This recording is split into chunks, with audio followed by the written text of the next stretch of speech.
Hey, what is up everybody? This is Blackblade, and what do you think of the shelf extension? I think it's pretty cool. Oh, and welcome back to Blackblade's Backlog Babble, the show that goes so fast, the explanation's in the video description. Let's go!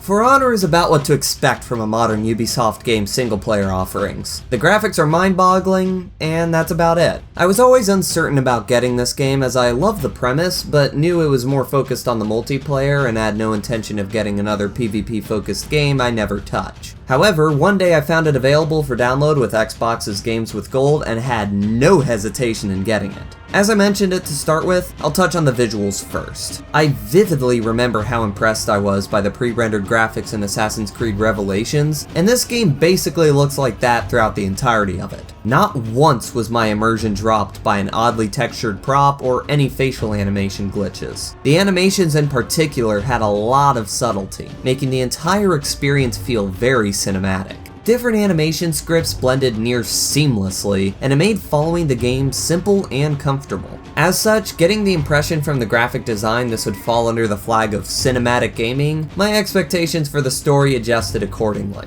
In this game, you follow the perspective of the three factions, Knights, Vikings, and Samurai, each locked in conflict as a result of the Blackstone Legion and their leader, Apollyon. She has grown tired of peace and intends to pit the warriors of the world against one another to show who they truly are, and separate the wolves from the sheep. As the main antagonist, I'm split on how to feel about her. She's kind of cool, but I can't get over how ridiculous that logic is, and it's no less helped by the fact that she's really the only character that gets any actual development. Most of the other heroes you play as throughout the story have paper-thin characterization. This is one of those games where they make the mistake of mixing stoicism with monotony. Their one-note motivations, such as the Warden being unable to share anything other than his unclear sense of identity, make them difficult to identify with or have any connection aside from how fun they are to play. Speaking of, the gameplay in For Honor is good with an asterisk. Controls are accessible, and the mechanics hit a good balance of complex and comprehensible.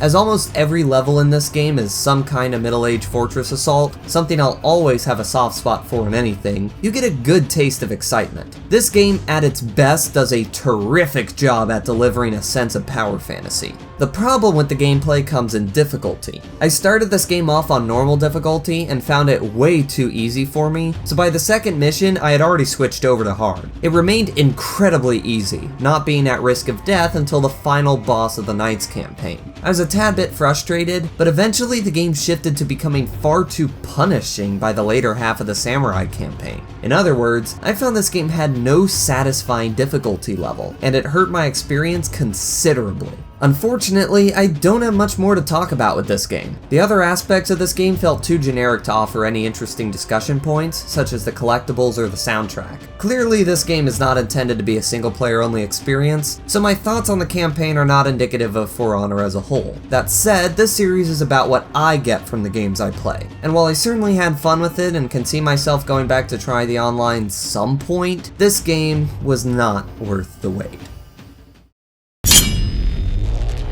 So unfortunately, I took way too long to write my thoughts about the game, so if I seem a little scatterbrained for this one, that's why. With that out of the way though, Wolfenstein is a game series I have the oddest connection with, having only played through the 2009 remake before this. Even then, I knew how grand of a departure that game is from the series, but when starting The New Order, it did not take long for me to find what to appreciate about this game's universe. Well, perhaps appreciate is not the best word to use here, because the world in this game is something out of your worst nightmares. In this game, we follow a US Marine named William Blaskowitz, once an important figure in World War II who suffered from a head injury involving shrapnel and was paralyzed for several decades. Returning to consciousness when his caretaker, a young Polish woman named Anya, is taken by Nazis, and the rest of the staff in the asylum he was nursed in is killed, he rescues her and learns the terrible truth. In the time he's recuperated, the Nazis have not only won the Second World War, but have gained control over the entire planet. From there, he and Anya go on a mission to find allies resisting the Nazi regime, and work with them in winning the war decades after its end.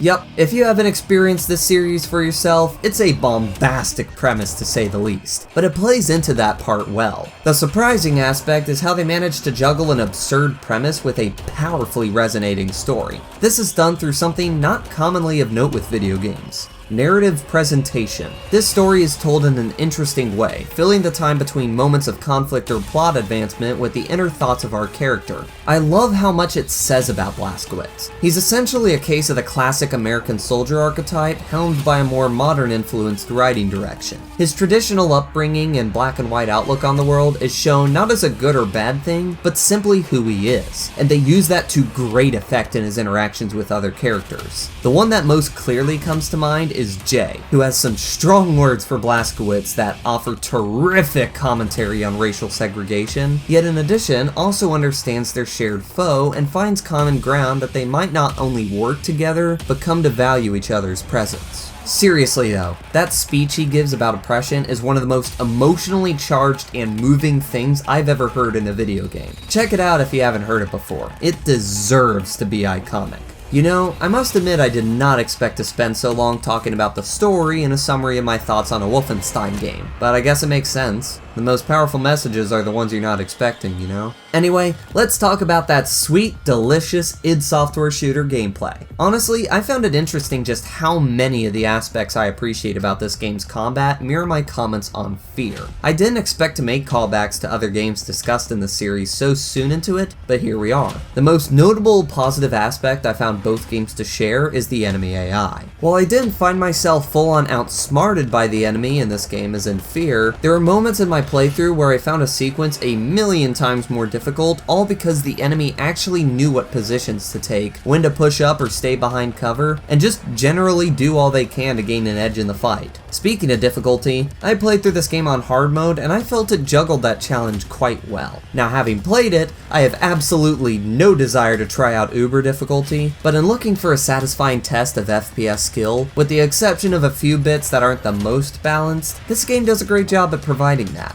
Something this game provides even more of, however, and is another similar characteristic to Fear, is fluid, meaty gunplay. Every weapon in this game packs some serious kick to it, from the shotguns and grenade launcher attachment to even the base pistol. As a result, each new weapon or upgrade to your arsenal is a joy to behold. This is something I expected though, especially having played Doom 2016, but what I was surprised by is just how much this game offers in the way of branching paths. The progression system at face value was worrying to me. It felt like something a game like this wouldn't benefit from, and in fact would stand more likely to be harmful. Well, let this be a case to prove that when it comes to game analysis, I'm not always right. The 4 different trees feel equally interesting, each helping to enhance their respective playstyles, whether it be using stealth to dispatch key targets in advance, or dual-wielding assault rifles, pumping your testosterone levels to rival Rambo himself.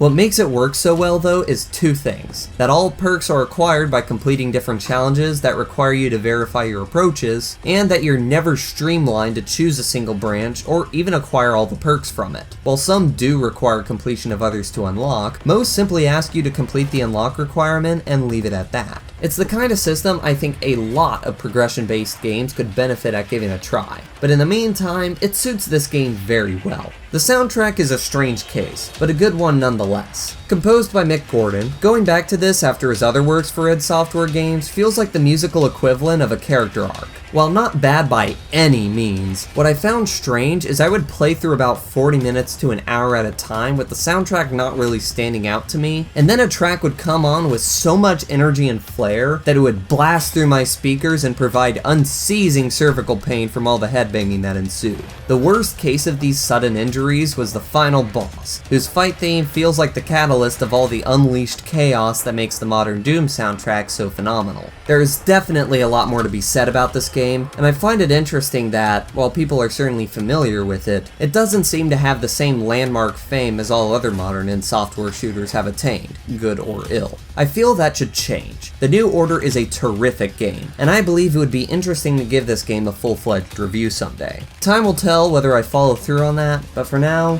this game exceeded my expectations and was worth the wait for certain. Thank you all for watching. Well, I know I just got back, so has college just resumed for me. Due to my current life status though, I feel better equipped to juggle it, getting and holding a job, and staying semi-active on this channel simultaneously. Part of how I'm going to do that though is using this series, due to being easier to produce, to stay active. My goals for my channel this year are likely not possible now, but bear with me as I strive to end off 2020 with a bang. Anyways, slice that like button in half, subscribe to my channel if you are new, take care, and have fun.